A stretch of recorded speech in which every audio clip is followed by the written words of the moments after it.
So Jack is start collecting as a child, and by because his grandmother was interested in stamps, and he decided to expand to postcards very fast. He is on the board of NAPEX, and he is a president of the Springfield Stamp Club. Therefore, we can participate there a lot easier. This presentation will tell the story of Gaston Fontanille, better known by his alias Delandre, who produced more than 7,000 different patriotic seals during and after World War I. He was also a very clever con man who duped thousands of investors out of hundreds of thousands of French francs. He was a scoundrel, a swindler, and a crook. I will show just a few of Fontanille's, Delandre's seals. My presentation will tell the story through postcards of a life of crime. I will describe many scams, at least those for which he was caught and convicted. Since I was a teenager, I have been fascinated by the colorful war stamps of World War I and was intrigued to find out more about the person who produced them.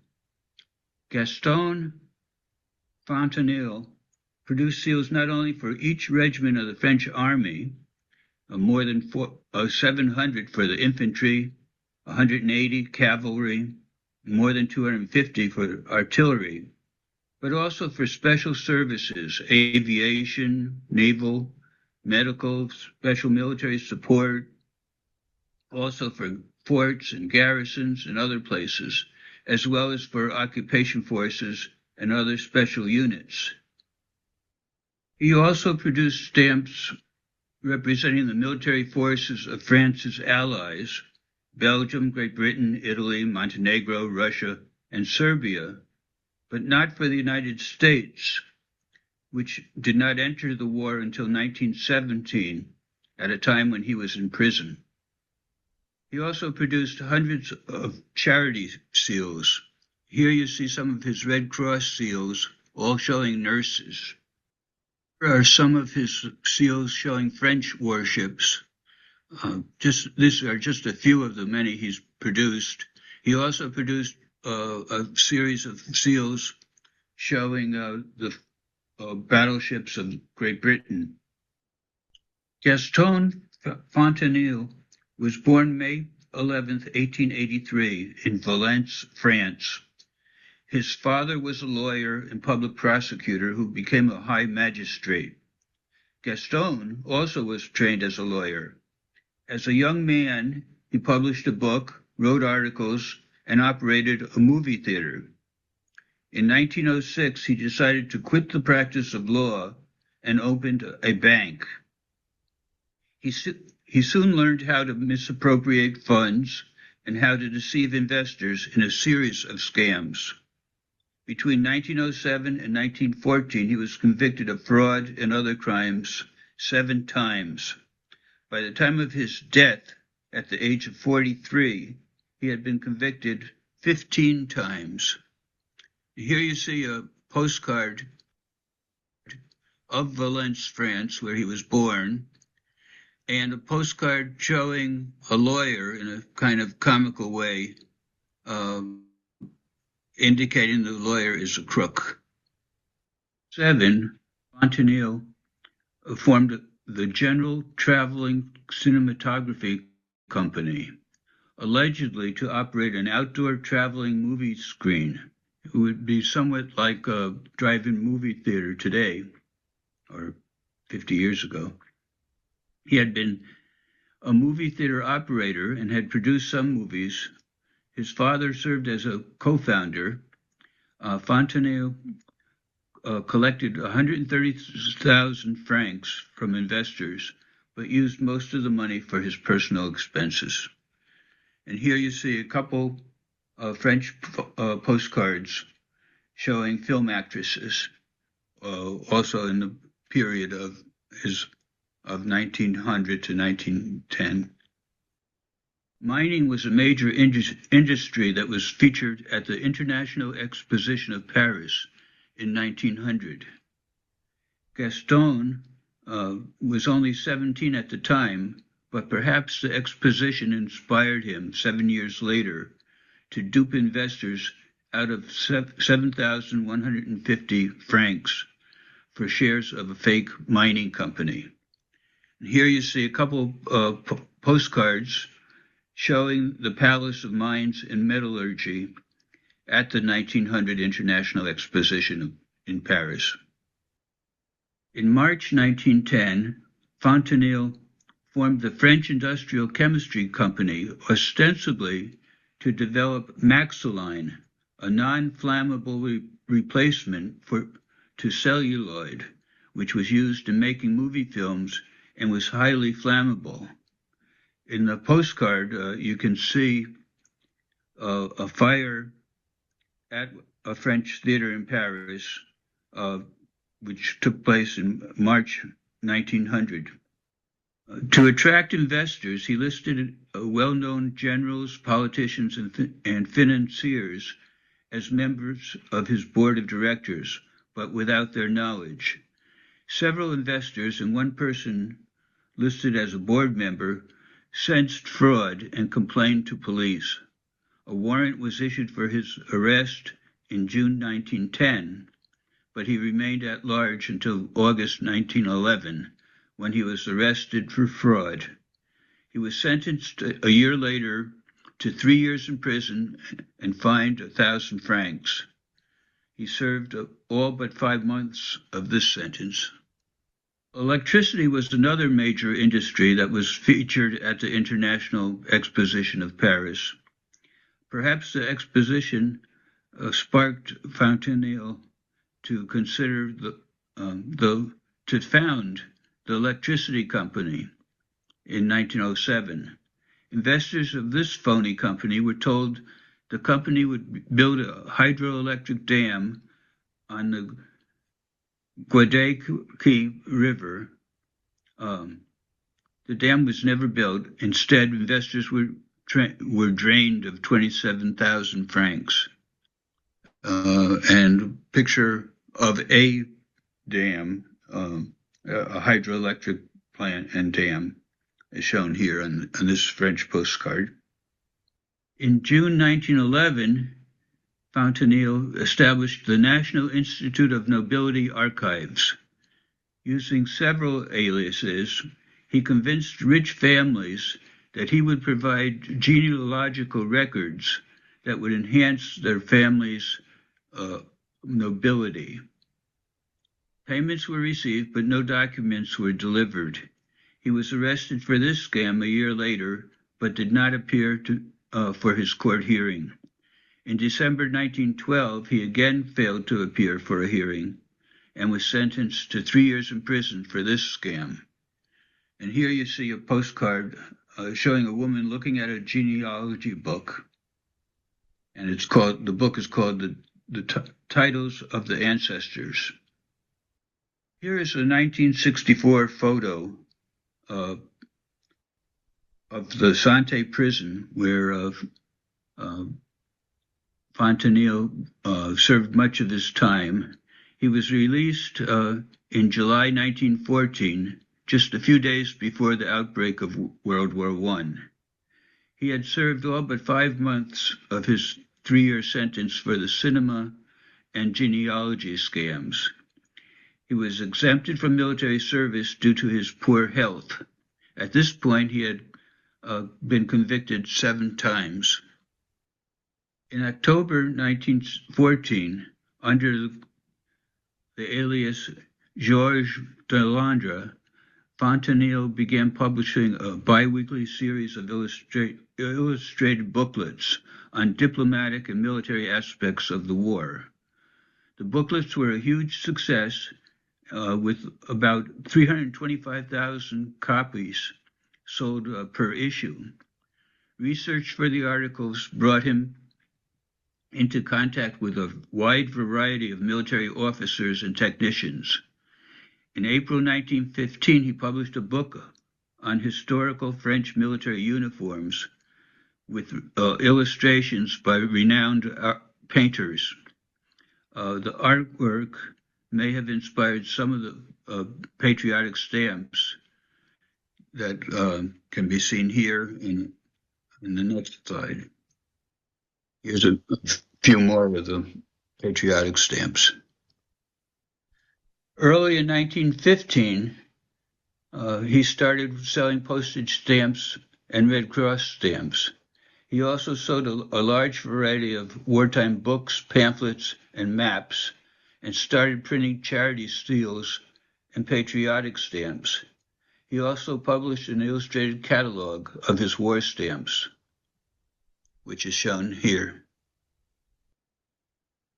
When military censors refused to allow Delandre to sell war stamps to soldiers in the field, as he intended to do for each regiment, Delandre simply gathered them in packets and sold them to the general public, creating a new retail model that continues in the hobby to this day.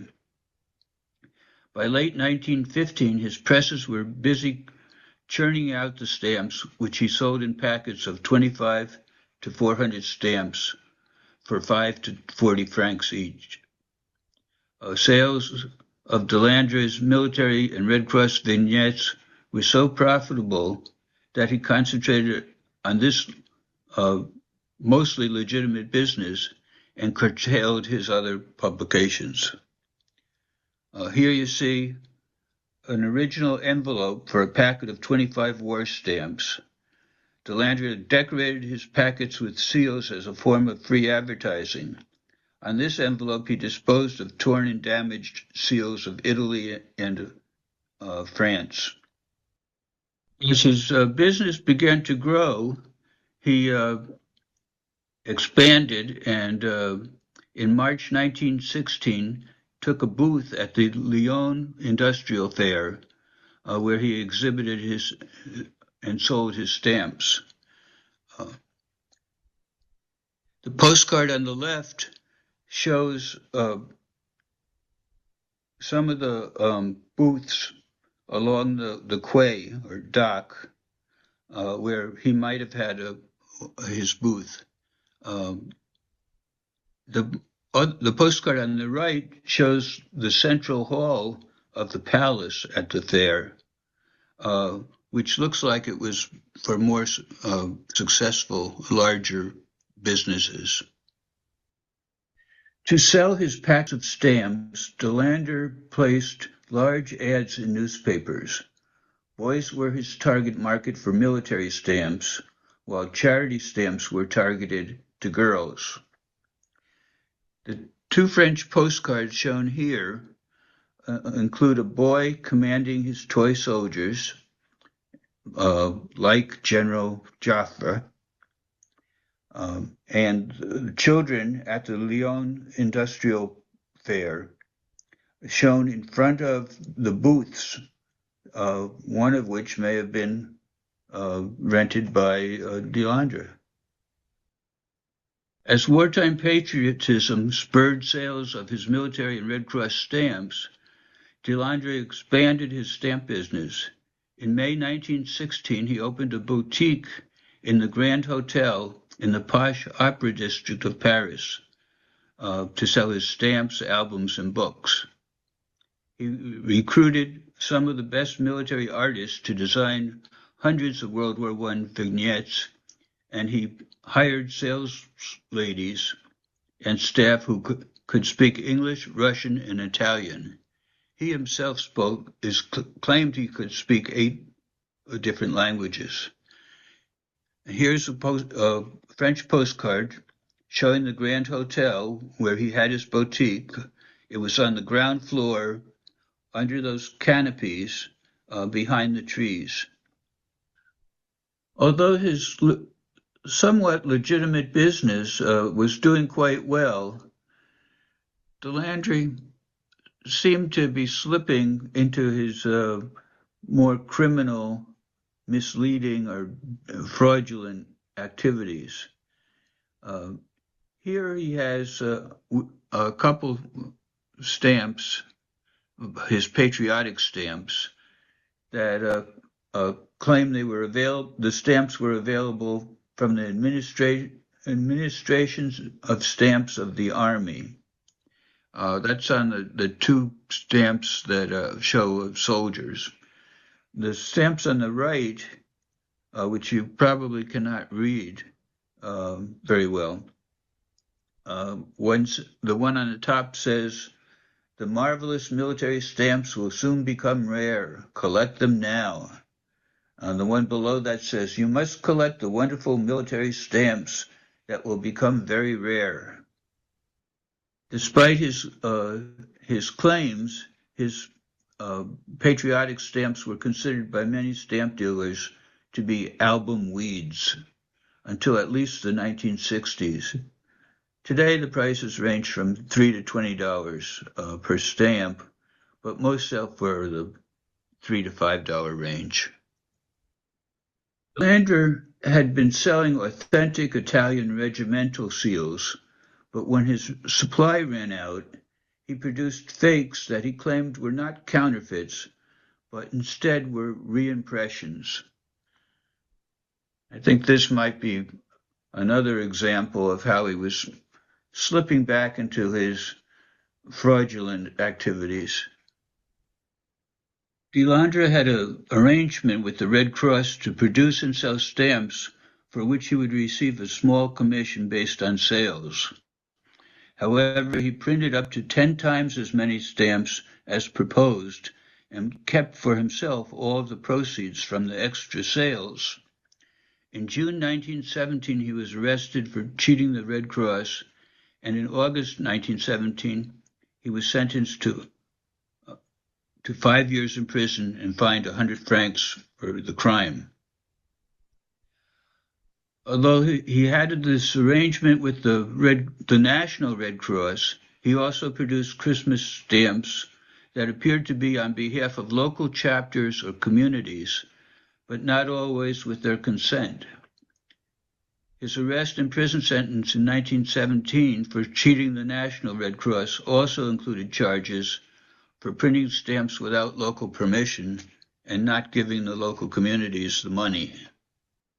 Here we see some fake stamps that he actually produced, indicating that they were postage stamps of Queen Malina of Montenegro, with Red crosses on the stamps. They were produced by DeLandre in 1916 without the permission or even the knowledge of the government of Montenegro. Another scheme involved defrauding an investor of 150,000 francs in a bogus plan to develop underwater periscopes capable of detecting submarines. The penalty for this fraud was included in his 5-year prison sentence in August 1917 for the Red Cross stamps, and for another fraud involving a war supplies company. Here you see a comical postcard, showing French sailors panicking when a periscope is sighted. In late 1919, DeLandre sent letters to mayors throughout France stating that he had been appointed to help liquidate surplus supplies, such as shoes, which had been left at the end of the war by the American Army at Camp de Montour, also known as Camp Guthrie. He advised that interested parties should send a security deposit of 5,000 francs to secure a claim on desired merchandise. He received a few deposits, but never followed up with any merchandise. He was convicted of this fraud in July 1923 and sentenced to 5 years in prison and a fine of 50 francs. Postcard shown here is of Camp Alleray, and it shows soldiers carrying bedding. Actually, I think it may have been the moving in rather than moving out, but it was an unposted card, circa 1918, actually. Following the Russian Revolution, Russian war bonds were virtually worthless. Seeing the potential to profit from the misfortune of Russian bondholders in France, Fontenelle, aka Delandre, formed the French Committee for Holders of Russian Bonds. Subscriptions were sold to bondholders to support the committee in lobbying the French government to use frozen assets of the Russian provisional government to redeem Russian bonds. Subscribers also were to receive updates on progress through bi-monthly bulletins. Within a month, 20,000 subscriptions were sold at 5 francs each. No bulletins were produced. The bondholders never were paid, and it's doubtful if any lobbying was done on their behalf. In August 1918, he was arrested for fraud involving this scam, and in December 1920, he was sentenced to 5 years in prison and fined 50 francs. Here you see a couple of Russian postcards promoting the sale of 5.5% war bonds. In 1918, Fontenelle developed tuberculosis while in prison. A medical examination verified that he had TB in both lungs. However, the prison doctor recommended against moving him because he was in such a weakened condition and had a high fever. Anyhow, the doctor said he was already receiving the best treatment at the prison infirmary. Fontenelle then requested a second opinion. The second doctor, which I suspect he had hired himself, recommended his release, suggesting that fresh air would be the best treatment. A psychiatrist also attested that he could not be held responsible for his actions due to a behavioral disorder. Consequently, in late 1918 or early 1919, a judge granted him provisional release while awaiting trial. Sometime in 1920, Fontenelle rented a furnished room in Pantin, a suburb of Paris, possibly to recuperate from his TB. The landlord's young wife, Odette Latourneur, a 21-year-old blonde, nursed him back to health. She subsequently divorced her husband and became his mistress. Postcard here, called The Cure, shows a romantic couple. It was unmailed, but it was about printed around 1920.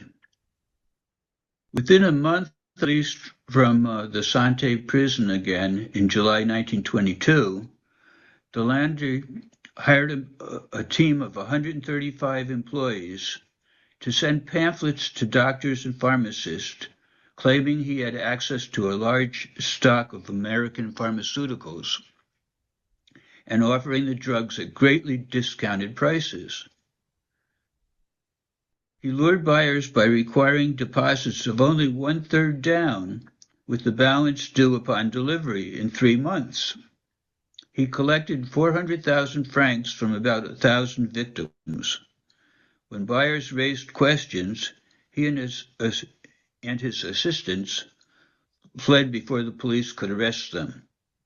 He ultimately was apprehended and sentenced to 4 years in prison for this scam. And here you see a postcard, a French postcard, a German postcard of a doctor, which it indicates is a gynecologist, and a French postcard to the right showing a pharmacist. Okay, now by 1923, he's arrested for the 15th time. While in police custody, he attempted suicide by swallowing 14 packets of barbiturate, but the dosage was so high that he vomited and the suicide was unsuccessful. He was tried and convicted of fraud. He was sentenced to 5 years in prison for the Army surplus scam and to 4 years for the phony sales to doctors and pharmacists. Upon appeal, his 5-year sentence was reduced to 4 years, and he was allowed to serve both sentences concurrently. He was released from Fresnes Penitentiary in April 1925 after having served about 2 years. Here you see a German postcard showing the police trying to apprehend a criminal. And to the right is a picture of Fresnes Penitentiary in 1910. And this was about the time this penitentiary had been established. It was relatively new when he was sentenced there.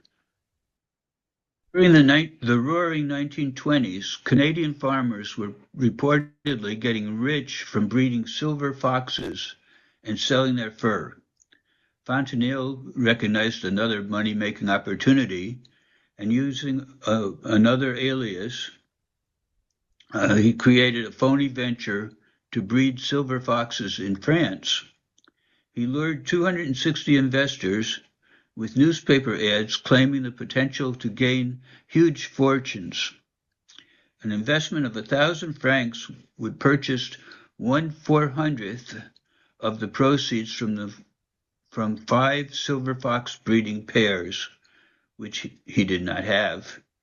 Odette, his young mistress, acted as publicist, and her uncle, a disabled war veteran and taxi driver, served as administrator. In October 1925, he formed a second silver fox breeding company. In only a few weeks, his fox breeding scams raised 674,000 francs. Fontenelle rented a luxurious villa. He bought 2 new cars. He paid off all his expenses and deposited 316,000 francs in a bank. The Silver Fox Ventures and his real identity were revealed in the press as a 1,000,000 francs scam. He and Odette then fled with 250,000 francs in cash and remained at large for over a year. They were tried and sentenced in absentia. He was sentenced to 10 years in prison, Odette to 3 years. A brown fox, which had been kept in a cage at his office to show potential investors, was sold to a lion tamer. And here you see one of the silver foxes, they were called, although they were actually silver or black. And the other postcard shows them at a fox farm in Lake Placid, New York. In October 1925, after the silver fox scams were exposed, Fontenelle fled to Marseille with his mistress Odette. They assumed the names of a dead soldier and his wife and opened a shop allegedly to sell jewelry and novelties. Soon they were accused of running a pyramid scheme. Next, he set up a fake bank and was accused of misappropriating funds. He also set up a fake charity with himself as director to collect donations to fight against leprosy, allegedly. Finally, on the morning of March 8, 1927, authorities arrived at their home to arrest the pair of fugitives. While Odette was getting dressed, Fontenelle went into the bathroom, apparently to brush his teeth. Instead, he drank a glass of water laced with mercury oxycyanide and died instantly at the age of 43. Odette was arrested, and Fontenelle was buried in a pauper's grave at Saint-Pierre Cemetery in Marseille. And here you see a romantic couple entitled The Kiss. It's a French postcard. Also, a street scene in Marseille around this period, which was unposted, and a French banknote from the Marseille Chamber of Commerce. So that concludes my prepared remarks. I'd be happy to answer any questions. Thank you, Jack. That was fascinating. I have one question before we open for everybody. What make you decide to collect or research this guy? Well, I just thought he was fascinating. Like I said in the beginning, I was curious about the seals that I really liked. I knew the maker had been convicted of some frauds, but I didn't know anything about them. So I did a little research, and I did find a book that had been published. I don't know if you can see it. Yes. Um, and it, the author did extensive research, which I relied upon for the show. Oh, thank you. So somebody, Philip, said that 400,000 francs at the time is worth 1.26 million today. So his fraud were not small potatoes to see. No. So if you have a question, feel free to unmute yourself and ask the question to Jack. I, Philip, I'm just amazed that when they keep sentencing him to fraud, frauds, they're not particularly long sentences, but I mean, he just keeps doing it, and you would think that they would make it longer. Did you say that one was 40 years, the Red Cross one? no, four. Four. That was four. Yeah. Yeah, but cumulatively, it must have been like at least 20 years of sentences, but he always seemed to get out. His father was a magistrate, which is a high-level judge. I think that had something to do with some of his early crimes, giving him leniency.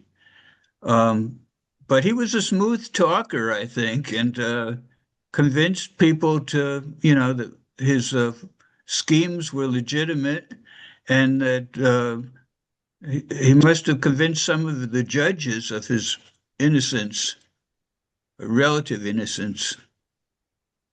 I think what he did was every time he went back into prison, he spent his time dreaming up his next scheme. But Sure. they never served all the sentences. No, That's interesting. Yeah. he had one scheme toward the end of his career where he tried to convince a friend to pull off this hoax indicating that he had died. He had it was after he had the incidents with the TB, and he had it, and he complained to, I guess, his judge that he was feeling very ill, and he was going to Algeria, where his father was going to take care of him.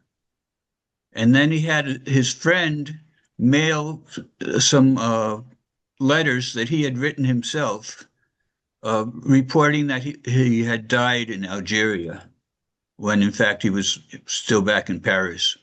Mhm. What did he do with all of this? Well, two questions. He did all the artwork for these stamps, or did he commission He artists to do commissioned that? people. He had at one point he had over 150 people working for him. Uh, God. he had one scam that I didn't even report about that where he stiffed all the artists who had worked for him and didn't pay them.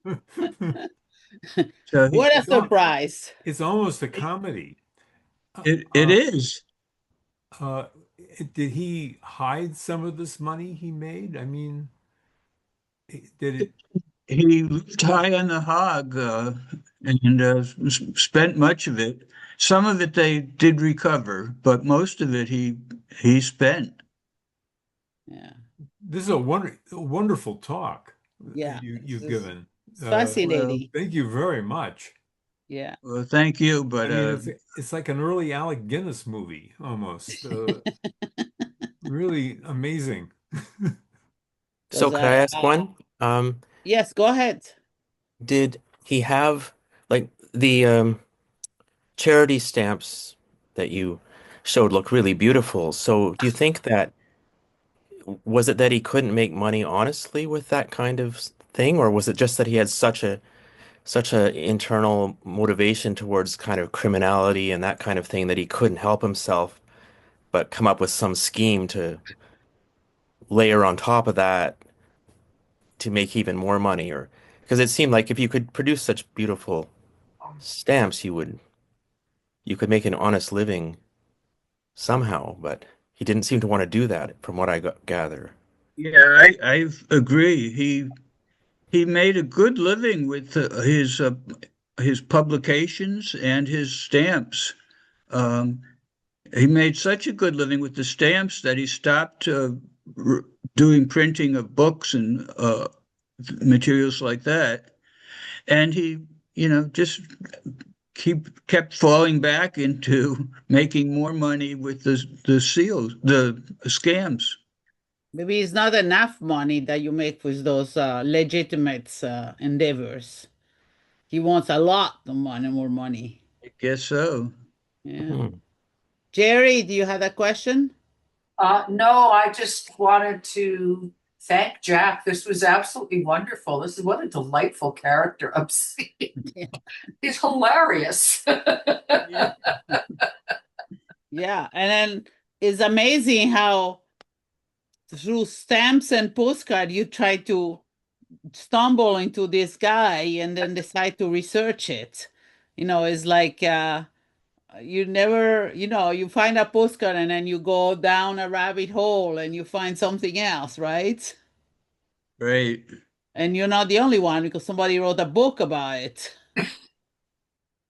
If not, I will definitely thanks Jack for this wonderful talk and question. I mean, is fascinating how you can go and discover new things just through postcard and stamps. And this one is fantastic. It's even mix the two things together. Um, Sally, you wanted to say something because you unmuted yourself. I did unmute. I just wanted to say thank you for letting us uh s steal the show, the free show. And I am curious, and I can follow up with you, Dad, later if you want, but I'm curious how much of his sentences combined that he actually served.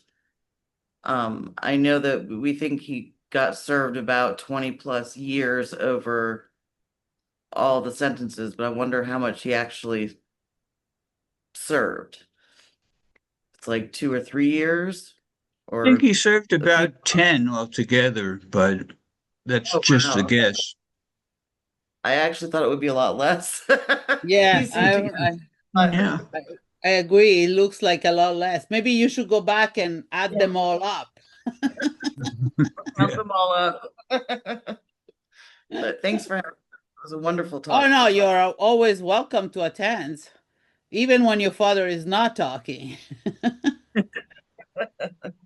The Thank part you. that fascinated me the most was how he was staying at a friend's house where he rented a room, and the smooth talker convinced the friend's wife to run off with him and become his mistress.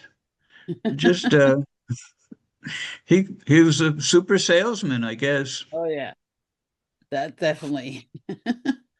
I'll thank Jack very, very much about this fantastic presentation showing how postcard and stamps can lead to discovery unimaginable. Who have ever heard of this guy before today, other than Jack? So thank you very much. And I'll see you, everybody, I hope, next month.